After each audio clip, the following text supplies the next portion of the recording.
আমি হয়তো একদিন ফেল করব, আগে করলে কি ক্ষতি। টাং। আরে এই দুনিয়ার পড়াশোনা বুঝলাম না একরতি, আমার ঘরেরও বইখানি কোথায় আছে জানিনি, ঘরেরও বইখানি কোথায় আছে জানিনি, বাবা আমায় বিয়ে দেয় না, এ যুগের পড়াশোনা কিছুই বুঝি না রে, কিছুই বুঝি রে अच्छा বন্ধু। ठीक है। কি হচ্ছে? আর বলিসনি দোস্ত, গিয়েছিলাম পরীক্ষা দিতে, একটা প্রশ্নটা কমন পাইনি। পরে কইলে গান তুই কখন পাবো? আহ, দোস্ত কিছু বললি তুই? না না কিছু বলিনি। তাও अच्छा ভালো। দোস্ত আমার একটা হিরো আলমের ডায়লগ মনে পড়লো, তাহলে তো শুন, তো বলি। ইয়া আল্লাহ, আমি তোমার কাছে বিচার দিলাম, আমাদের পরীক্ষায় কেন সিসি ক্যামেরা?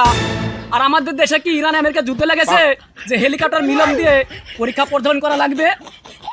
আমার ভিতরে খুব কষ্ট দোস্ত, জানিস, খুবই কষ্ট, দুক দুক বুক বুক, খুবই কষ্ট। গ্রামের নওজোয়ান হিন্দু মুসলমান, গ্রামের নওজোয়ান হিন্দু মুসলমান মিলিয়া কত সুন্দর পরীক্ষা দিতাম, আগে কি সুন্দর নকল করিতাম আমরা, আগে কি সুন্দর নকল করিতাম। হাই রে ক্ষতি, এই পরীক্ষাটা ভালো লাগে না, আর পরীক্ষায় দিব না, ফেল ফেলে।